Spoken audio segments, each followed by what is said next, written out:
ಪಾಠ ಅವರಿಗೆ ಕಲಿಸ್ಲಿಕ್ಕೆ ಸಾಧ್ಯತೆ ಆಗಬೇಕು. ಸರಿಯಾದ ರೀತಿಯಲ್ಲಿ ಕಠಿಣ ಕ್ರಮಗಳನ್ನ ಕೈಗೊಳ್ಳಲಿಕ್ಕೆ ಸಾಧ್ಯ ಆಗಬೇಕು. ಆದ್ರಿಂದ ಮೀನುಗಾರಿಕೆಯಲ್ಲಿ ದುಡಿತಕ್ಕಂಥ ಕಾರ್ಮಿಕರು ನೀವು ಗಟ್ಟಿ ಮನಸ್ಸು ಮಾಡಿ, ಯಾಕಂದ್ರೆ ನಾವು ಮೀನುಗಾರಿಕೆಯಲ್ಲಿ ದುಡಿತಕ್ಕಂಥ ಕಾರ್ಮಿಕರು ನೀವು ಒಂಟಿ ಅಲ್ಲ, ನೀವು ಒಬ್ಬಂಟಿ ಅಲ್ಲ. ನಿಮ್ಮ ಹಿಂದೆ ಈ ಜಿಲ್ಲೆಯ ದುಡಿಯುವ ವರ್ಗ ಇದೆ. ಎಲ್ಲಾ ವಿಭಾಗದ ಕಾರ್ಮಿಕರು ನಿಮ್ಮ ಹಿಂದೆ ಇದ್ದಾರೆ. ಆದ್ರಿಂದ ಪ್ರತಿಗಿಡಬೇಡ, ಯಾವ ಕಾರಣಕ್ಕೂ ನಿರಾಶೆ ಬೇಡ. ಆ ನಿಟ್ಟಿನಲ್ಲಿ ಇವತ್ತು ನಡೆಯತಕ್ಕಂತ ಈ ಒಂದು ಬಾರಿ ದೊಡ್ಡ ರೀತಿಯಾದಂತಹ ಪ್ರತಿಭಟನೆ.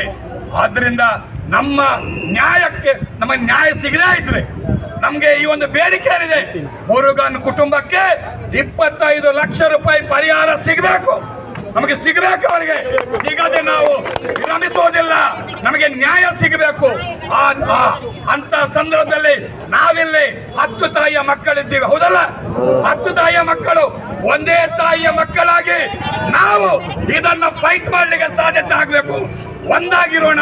ನಮ್ಗೆ ಯುವ ಜನರು ನಮ್ಮ ಹಿಂದೆ ಇದ್ದಾರೆ, ಡಿವೈಎಫ್ಐ ಇದೆ, ಮಹಿಳಾ ಸಂಘಟನೆ ಇದೆ, ಕಾರ್ಮಿಕ ವರ್ಗ ನಮ್ಗೆ ಹಿಂದೆ ಇದೆ. ಆದ್ದರಿಂದ ಮಂಗಳೂರು ನಗರದ ಪ್ರಜ್ಞಾವಂತ ಜನತೆ ಈ ಒಂದು ಹೋರಾಟದ ಹಿಂದೆ ಇದ್ದಾರೆ. ಮುರುಗನ್ ಕುಟುಂಬದ ಜೊತೆ ದಕ್ಷಿಣ ಕನ್ನಡ ಜಿಲ್ಲೆಯ ಜನಸಾಮಾನ್ಯರು ಇದ್ದಾರೆ ಅಂತಕ್ಕಂಥ ಮಾತನ್ನ ಈ ಸಂದರ್ಭದಲ್ಲಿ ಹೇಳುತ್ತಾ, ನಮ್ಮ ಬೇಡಿಕೆಗಳು ಈಡೇರಲೇಬೇಕು. ಇಲ್ಲದೆ ಇದ್ರೆ ಇವತ್ತು ನಮ್ದು ಸಾಂಕೇತಿಕ ಪ್ರತಿಭಟನೆ. ನಮಗೆ ಒಂದು ವಾರ 10 ದಿವಸದ ಒಳಗಡೆ ನಮಗೆ ಒಂದು ನ್ಯಾಯ ಸಿಗದೇ ಇದ್ರೆ ನಾವು ಈ ಇಲಾಖೆಗೆ ಮುತ್ತಿಗೆ ಹಾಕ್ತೇವೆ. ಅಲ್ಲೇ ಕೊಡ್ತೇವೆ. ಪೊಲೀಸ್ನವರಿದ್ದಾರೆ, ಇನ್ಫಾರ್ಮೇಶನ್ ಕೊಡಿ, ಮಾಹಿತಿಯನ್ನು ಕೊಡಿ. ನಾವು ಬಿಡುವ ಪ್ರಶ್ನೆ ಇಲ್ಲ. ನಾವು ಮುತ್ತಿಗೆ ಹಾಕ್ತೇವೆ. ಮುರುಗನ್ ಕುಟುಂಬಕ್ಕೆ ನ್ಯಾಯ ಸಿಗುವ ರೀತಿಯಲ್ಲಿ ನಾವು ಹೋರಾಟವನ್ನು ಮಾಡ್ತೇವೆ. ನಮ್ದು ಸಂಘಟನೆ ಇದೆ. ಮೀನುಗಾರಿಕೆಗೆ ಸಂಬಂಧಪಟ್ಟ ನಿಮ್ಗೆ ಅಖಿಲ ಭಾರತ ಮಟ್ಟದಲ್ಲಿ ಒಂದು ಸಂಘಟನೆ ಇದೆ. ಅದರ ರಾಷ್ಟ್ರೀಯ ಅಧ್ಯಕ್ಷರನ್ನೇ ನಾವಿಲ್ಲಿಗೆ ತರಿಸ್ತೇವೆ.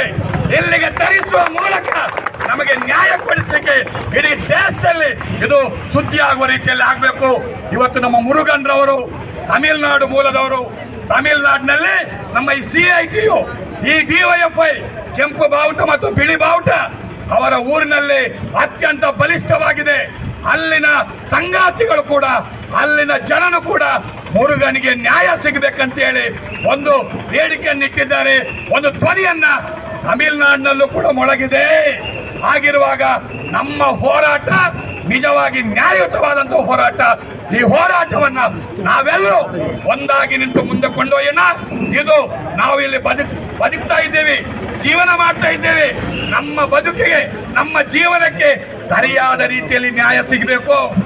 ನಾವು ಒಟ್ಟಾರೆ ದುಡಿಯೋದಲ್ಲ, ಮುಂದಕ್ಕೆ ಏನಾದ್ರೂ ಅಲ್ಲಿ ಯಾವ ಕಾರಣ. ಆಗಿರುವಾಗ ಮುರುಗನ್ ಘಟನೆಯನ್ನ ಬಿಡುವ ಪ್ರಶ್ನೆ ಇಲ್ಲ. ಈ ಹೋರಾಟ ಮುಂದುವರಿಯುತ್ತೆ, ನ್ಯಾಯ ಸಿಗುವವರೆಗೂ ನಡೆಯುತ್ತೆ ಅಂತ ಹೇಳುತ್ತಾ ನನಗೆ ಮಾತನಾಡಲಿಕ್ಕೆ ಅವಕಾಶ ಮಾಡಿಕೊಟ್ಟಂತ ತಮ್ಗೆಲ್ಲರಿಗೂ ವಂದಿಸಿ ನನ್ನ ಮಾತನ್ನು ಮುಗಿಸಿರ್ತಕ್ಕಂಥ ಕಾರ್ಮಿಕರು ನಿಷ್ಠಾವಂತರಿದ್ದಾರೆ. ಆ ಸಾವಾಗಿ ಮುರುಗನ್ನ ಕುಟುಂಬಕ್ಕೆ ಆ ಮೃತದೇಹವನ್ನ ತಲುಪಿಸ್ತಕ್ಕಂಥ ಸಂದರ್ಭದಲ್ಲಿ ನಾವು ವಿಡಿಯೋವನ್ನ ಗಮನಿಸಿದ್ದೇವೆ. ಒಬ್ಬ ದುಡಿಲಿಕ್ಕೆ ಹೋದಂತ ಯುವಕ ಯಾವುದೇ ಊರಿನವನಾಗಿರ್ಲಿ, ತಮಿಳುನಾಡಿನವನಾಗಿರ್ಲಿ, ತುಳುನಾಡಿನವನಾಗಿರ್ಲಿ, ಆ ಮೃತದೇಹ ಮನೆಗೆ ತಲುಪಿದಂತಹ ಸಂದರ್ಭದಲ್ಲಿ ದುಡಿದು ಮನೆಗೆ ಏನಾದ್ರು ತರ್ತಾರೆ ಅಂತ ಹೇಳಿ ಈ ದೂರದ ಊರಿಗೆ ಬಂದಂತವನಿಗೆ ಇವತ್ತು ಅವನ ಮನೆ